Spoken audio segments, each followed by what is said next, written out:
Saya di Abil Maiwa Channel. Jadi teman-teman, channel ini merupakan channel pendidikan tempat kita berbagi tentang aplikasi pendidikan, Microsoft Office, serta tips dan triks komputer.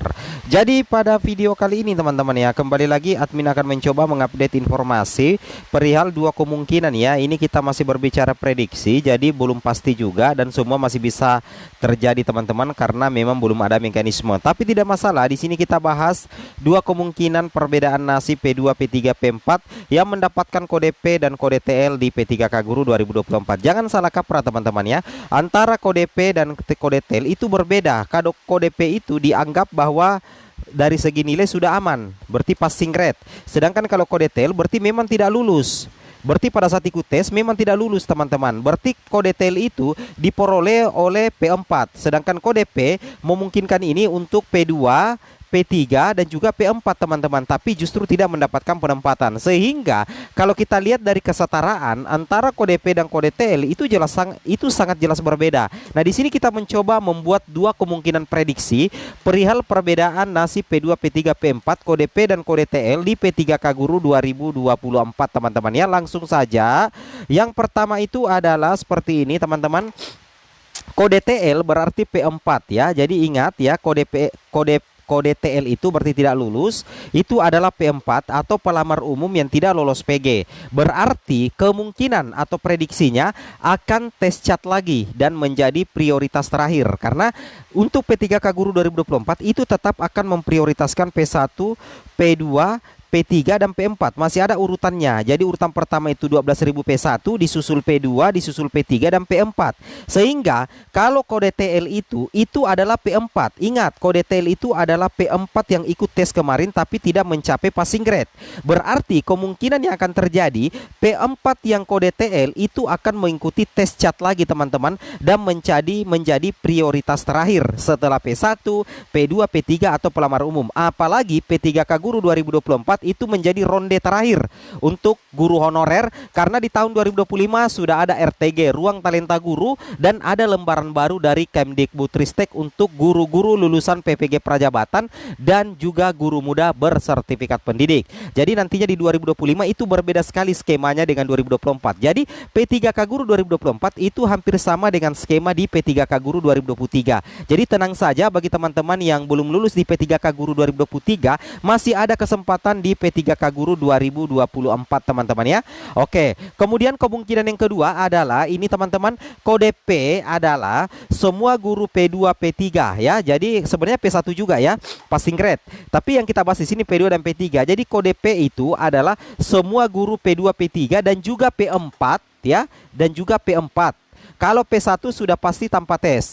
Kalau P2, P3, P4 yang berkode P, kita masih tunggu mekanisme. Tapi prediksi info dari FGP PNS Ibu Hasna, kemungkinan bagi P2 dan P3 yang berkode P itu mengikuti tes SJT lagi.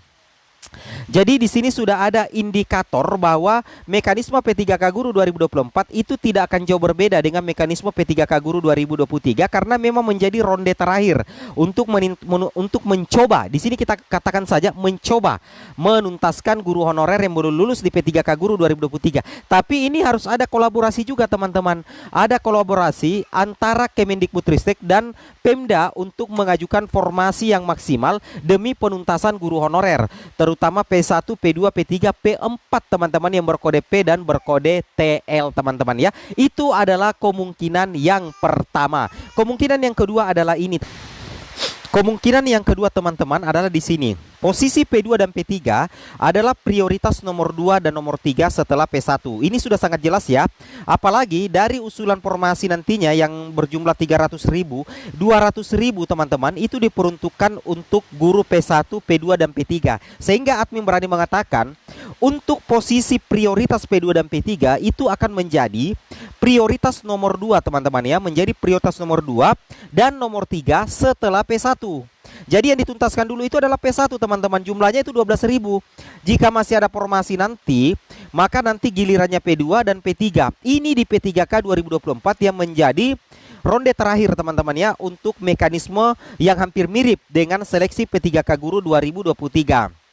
Kemudian penuntasan P1, P2, P3, P4 itu tentunya tergantung. Tergantung apa? Ada dua kemungkinan lagi. Tergantung kolaborasi, usulan formasi antara Kemendikbud dan Pemda. Jadi kalau Kemendikbud dan Pemda itu sepakat untuk penuntasan guru honorer, saya sangat yakin ya dari 2023 itu sudah tuntas teman-teman. Contoh kalau misalkan instansi A kebutuhan gurunya itu 3, kemudian kolaborasi Pemda dan Kemendikbud itu usulkan 3 formasi, maka seluruh guru yang ada di instansi A ini bisa tuntas. Ya, logikanya kan seperti itu teman-teman ya. Ini kemungkinan yang akan terjadi. Karena memang kita katakan kemungkinan atau prediksi karena memang belum turun prioritas, belum turun mekanisme seleksi P3K guru 2024. Nah, jadi posisi P2 dan P3 adalah prioritas nomor 2 dan 3 setelah P1 teman-teman ya. Penuntasannya tergantung kolaborasi usulan formasi Kemendikbud dan Pemda. Seperti itu kira-kira ya. Itu yang harus teman-teman pahami ya. Nah, kemudian kode P itu adalah semua guru P2, P3. Kalau P1 sudah pasti tanpa tes. Kalau P2, P3 kita masih tunggu mekanisme. Tapi prediksi info dari FGPPNS Ibu Hasna, kemungkinan tes SJT lagi untuk P2 dan P3. Kalau P4 ya tes seperti biasanya ya. Oke, itu yang harus teman-teman pahami ya terkait dengan informasi ini. Kita lihat untuk FGPPNS ini adalah salah satu forum yang sangat luar biasa memperjuangkan guru honorer. Di sini kita lihat fotonya, mereka ini memperjuangkan guru Pasaman Barat. Kemudian memperjuangkan guru Kabupaten Kerinci Merangin Jambi. Kemudian di sini memperjuangkan guru Padang Sumatera Barat.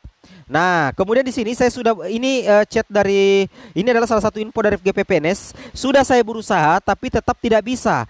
P sama dengan TL lalu. Tapi kabar gembiranya masih tes SJT dan insya Allah dimudahkan juga diangkat semua aja jika dapodiknya benar. Jadi teman-teman guru honorer itu wajib memperbaiki data dapodik. Karena itu yang akan menjadi penentu apakah teman-teman berpotensi lulus atau tidak. Kenapa? FGPPNS ini sudah memperjuangkan kemungkinan besar untuk P2, P3, P4 di seleksi P3K guru 2024 baik kode P maupun kode TL itu kemungkinan akan tetap mengikuti tes SJT teman-teman ya. Yang tanpa tes itu adalah guru lulus PG. Berapa jumlahnya? Yaitu yang 12.000 P1 teman-teman ya. Itu yang wajib teman-teman pahami terkait dengan informasi kali ini. Nah, di sini info dari FGPPNS meminta semua Pemda untuk membuka formasi sebanyak-banyaknya dan pemerintah pusat memberikan kebijakan yang terbaik untuk semuanya. Inilah yang saya katakan tadi, wajib ada kolaborasi antara Pemda dan pemerintah pusat agar semakin banyak guru honorer yang bisa diangkat menjadi ASN P3K guru di tahun 2024. Dengan cara adalah Pemda membuka formasi sebanyak-banyaknya. Kalau Pemda sudah membuka formasi sebanyak-banyaknya, maka pemerintah pusat memberikan kebijakan yang terbaik untuk semuanya. Intinya apa? Intinya itu adalah kesepakatan menyelesaikan permasalahan honorer. Seperti itu kira-kira teman-teman ya, informasi penting dari Nah, di sini kita lihat ya. Di sini kita lihat info dari Prof Nunuk juga teman-teman ya. Ini dia info dari Prof Nunuk. Guru honorer terutama P1 akan tuntas tahun depan dalam seleksi P3K 2024. Untuk 2024 nanti Kemendikbudristek mengusulkan P3K 2024 sekitar 300 ribuan teman-teman. Terdiri dari 200.000 merupakan guru honorer P1 hingga P3 yang belum terakomodasi tahun ini dan sisanya diambil dari lulusan PPG dan guru muda bersertifikat pendidik. Mohon maaf teman-teman ya, suara saya besar karena hujan deras. Assalamualaikum warahmatullahi wabarakatuh.